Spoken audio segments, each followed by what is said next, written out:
Welcome back to Rap Pages TV. It's your man, sir. Make sure you follow us on Twitter at Rap Pages TV and at Bite Size TV. And don't forget, we got Billionaire Buck coming up and Lock West Monster about to perform soon. But right now, it's time for our Celebrity 411. Courtney, what's going on?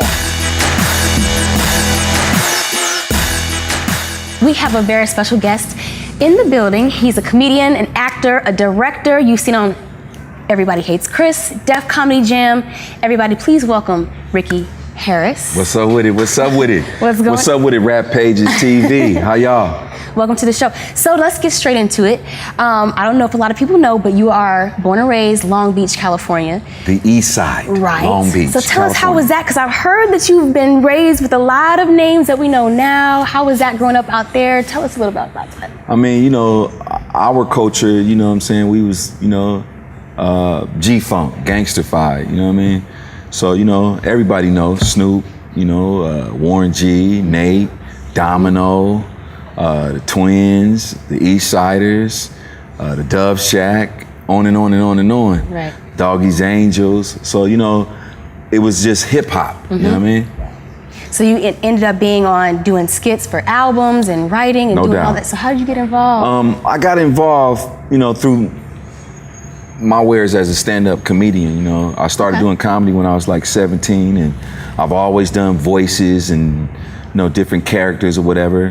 When we were in the back of the VIP, you know, perfecting our craft, you know, as the 213 crew.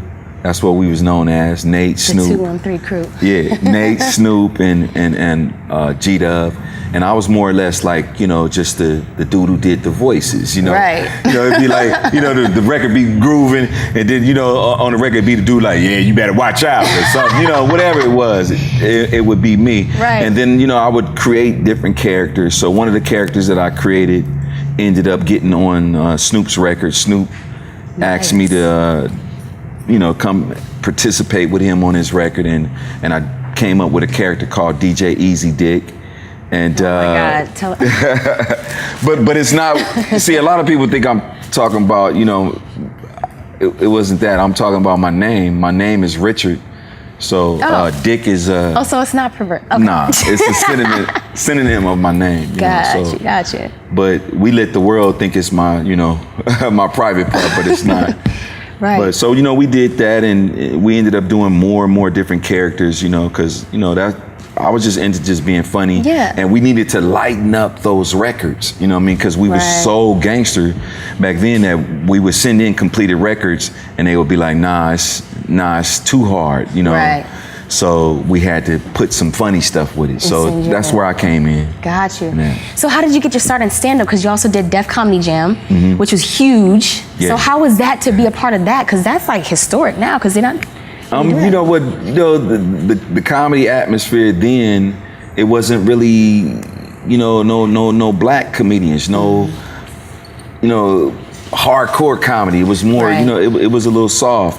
And then once the hip hop was introduced in there, you know what I mean, it took off. So I was, you know, one of the young cats in the game, you know what I mean? So I just took that rap energy because I really wanted to be a rapper, but I didn't have the rhyming skills. Yeah, I didn't have the skills. I could write, and, you know, I could write songs and all that, but I just couldn't, you know, rap the it. Flow, I couldn't catch that flow, you know what I mean? So your niche was on stage with the mic. My niche was that microphone, making people laugh and enjoy it. So all of that worked with all the hardcore stuff that we was doing. Right. So to see me do something funny, it'd be like, even in the movie, we did a 30-minute movie called Murder Was the Case. Yeah. And the whole movie was gangstified.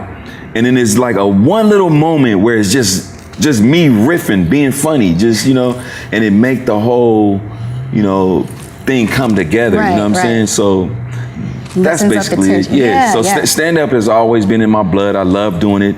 I started doing it when I was 17, catching the bus from Long Beach to Hollywood to perform on their stages. And then a brother opened up a black comedy club called the Comedy Act Theater. I started performing there. Another brother named Robin Harris, rest in peace, he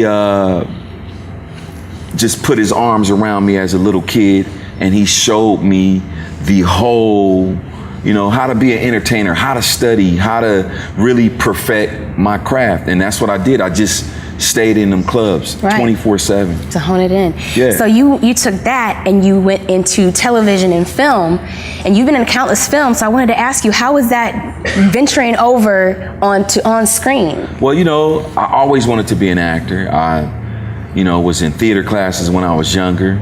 In fact, I won an award when I think I was in the 7th or 8th grade, and my mother, she was so upset because she thought I was you know, like I played sports and all that. So we get to the awards assembly, you know, and one of the teachers had told me, you better be there, because I think you're gonna get some, because I played all the sports at the school. Right.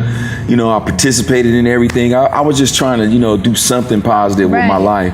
And I ended up winning a theater award. But prior to me getting the theater award, they was announcing all the other awards, like football, the basketball, this. My mother was like, okay, you gonna get this one, you gonna get this one. Yeah. And then every time I didn't get an award, like math, because I was a straight A kid. Right. When I didn't get the award, my mother was like, what the hell you got me here for? And you ain't getting that damn award. So when they announced the theater award, I won that. My mother said, you done won a damn award for acting a damn fool. But she didn't know that was my passion. That was your passion. My uncle had took me to see Richard Pryor. You know, and when I saw Richard Pryor, I told my uncle, I want to do that. That's what I want to do. do. Do they make money doing that? Making people laugh, making people have a good time? Because I hated having people be sad. Right.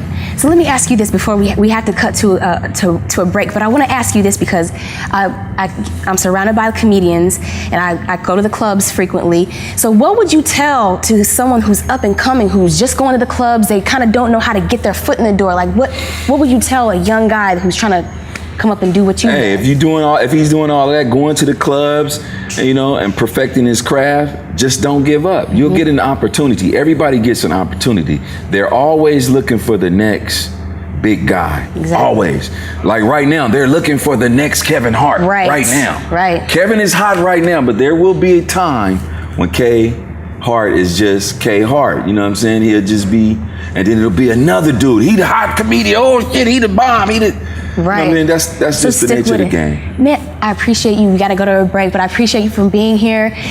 Oh my gosh, you guys. We have so much more to come. Rap Pages. Rap Pages TV. Back to you, sir. Hey, bite size too. When we come back, the stage will be on fire. Billionaire Buck will be performing live. DJ Mike Sincere, let's go.